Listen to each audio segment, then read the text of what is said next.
જય શ્રી કૃષ્ણ મિત્રો, સ્વાગત છે તમારું આપણી ચેનલ શ્રી વેદાંશ્રીમાં. આજે આપણી આ વિડીયોમાં બોળ ચોથની વ્રત કથા સાંભળીશું. આ વ્રત શ્રાવણ વદ ચોથને દિવસે લેવામાં આવે છે. આ વ્રત કરનારે દિવસે કંકુ, ચોખા અને ફૂલના હારથી ગાય અને વાછરડાનું પૂજન કરવું અને એકટાણું કરવું. વ્રત કરનારે એ દિવસે ગૌની કે છેડેલી કોઈ વસ્તુ ખાવી નહીં. હવે જાણીએ વ્રતની વ્રતકથા. એક હતા સાસુ અને બીજા હતા વહુ. સાસુ બોળ ચોથને દિવસે નદીએ નાહવા માટે ગયા અને જતી વખતે વહુને કહેતા ગયા, અરે વહુ બેટા, આજે તો ઘઉંલો ખાંડીને રાંધી રાખજો ને. વહુએ કહ્યું, ભલે. એમના ઘરમાં એક ગાય હતી. ગાયનો એક વાછરડો હતો. એ વાછરડાનું રંગ ઘઉંના જેવું હતું અને એનું નામ એમણે ઘઉંલો પાડ્યું હતું.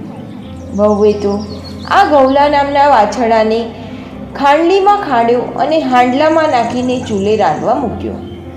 આવીને સાસુએ પૂછ્યું એટલે વહુએ તો જવાબ આપ્યો, અરે બા, ઘઉંલાને ચૂલે તો ચડાવ્યો, પણ એણે ઘણો ઉત્પાત મચાવ્યો, ઘણું જોર કર્યું, માંડ માંડ ખાંડ્યો અને માંડ માંડ ચૂલે ચડાવ્યો. આ સાંભળી સાસુના તો પેટમાં ફાળ પડી અને તેમને લાગ્યું કે ચોક્કસ વહુએ ઘઉંના ઘઉંલાને ખાંડીને રાંધી નાખ્યો છે.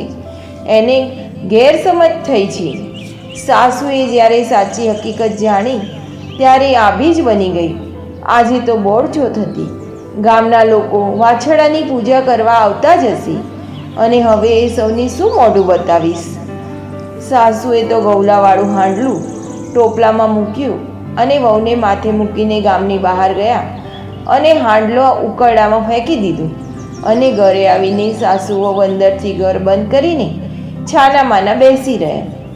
ગાય ચારવા ગયેલી તે સાંજે ચરીને પાછી આવી. તેને ખબર પડી એટલે ગાય તરત દોડતી દોડતી ગામને પાદર ઉકરડા બાજુ ગઈ. ઉકરડામાં જોઈને એણે હાંડલામાં શીંગડું માર્યું એટલે તરત જ હાંડલું ફૂટી ગયું અને એમાંથી વાછરડો કૂદીને ઊભો થયો. વાછરડો ગાયને ધાવવા લાગ્યો.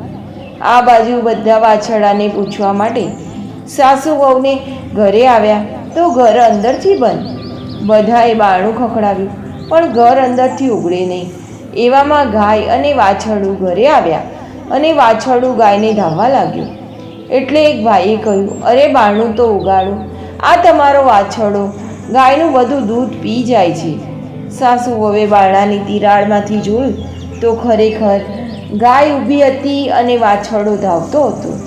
સાસુ વહુએ બારણું ઉગાડ્યું, ગાય અને વાછરડાને અંદર લીધા અને સૌએ ગાય અને વાછરડાની પૂજા કરી અને વ્રત પૂરું કર્યું. દર વર્ષે બોળ ચોથનું વ્રત કરવું. એ દિવસે વ્રત કરનારે દળવું પણ નહીં અને ખાંડવું પણ નહીં.